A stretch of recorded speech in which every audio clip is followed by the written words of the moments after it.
اور اگر اہل کتاب ایمان لاتے اور پرہیزگاری کرتے تو ہم ان سے ان کے گناہ دور کر دیتے اور ان کو نعمت کے باغوں میں داخل کرتے.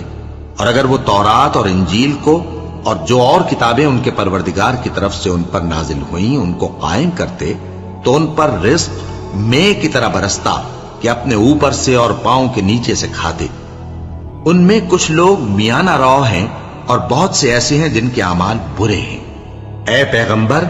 جو ارشادات اللہ کی طرف سے تم پر نازل ہوئے ہیں سب لوگوں کو پہنچا دو، اور اگر ایسا نہ کیا تو تم اللہ کے پیغام پہنچانے میں قاصر رہے،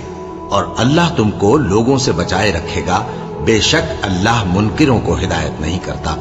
کہو کہ اے اہل کتاب، جب تک تم تورات اور انجیل کو اور جو اور کتابیں تمہارے پروردگار کی طرف سے تم لوگوں پر نازل ہوئیں ان کو قائم نہ رکھو گے کسی بھی راہ پر نہیں ہو سکتے. اور یہ قرآن جو تمہارے پروردگار کی طرف سے تم پر نازل ہوا ہے اس سے ان میں سے اکثر کی سرکشی اور کفر اور بڑھے گا،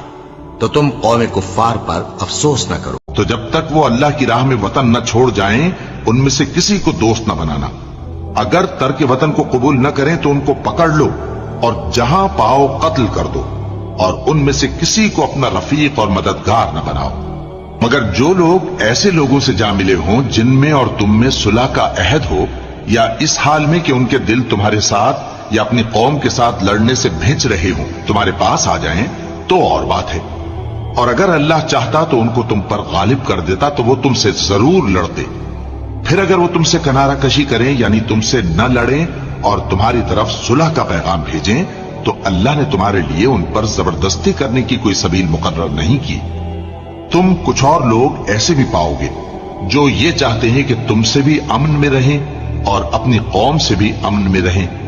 لیکن جب فتنہ انگیزی کو بلائے جائیں تو اس میں اوندھے منہ گر پڑیں. تم کچھ اور لوگ ایسے بھی پاؤ گے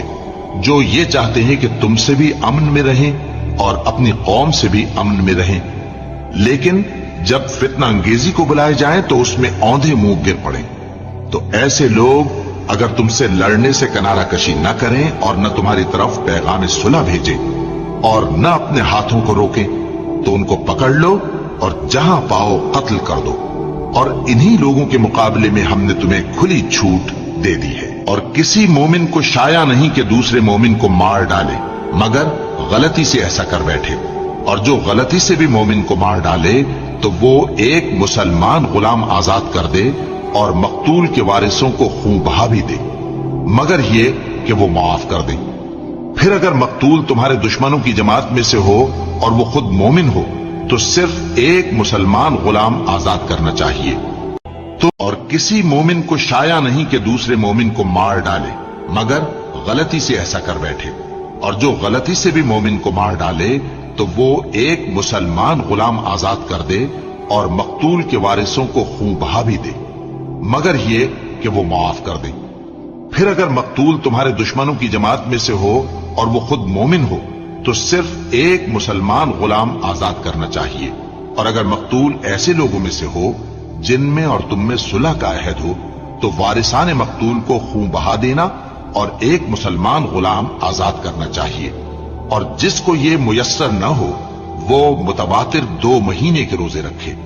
یہ کفارہ اللہ کی طرف سے قبول توبہ کے لیے ہے، اور اللہ سب کچھ جانتا ہے، بڑی حکمت والا ہے. اور جو شخص کسی مسلمان کو قصدن مار ڈالے گا تو اس کی سزا دوزخ ہے جس میں وہ ہمیشہ جلتا رہے گا، اور اللہ اس پر غضبناک ہوگا اور اس پر لعنت کرے گا، اور ایسے شخص کے لیے اس نے بڑا سخت عذاب تیار کر رکھا ہے. مومنو،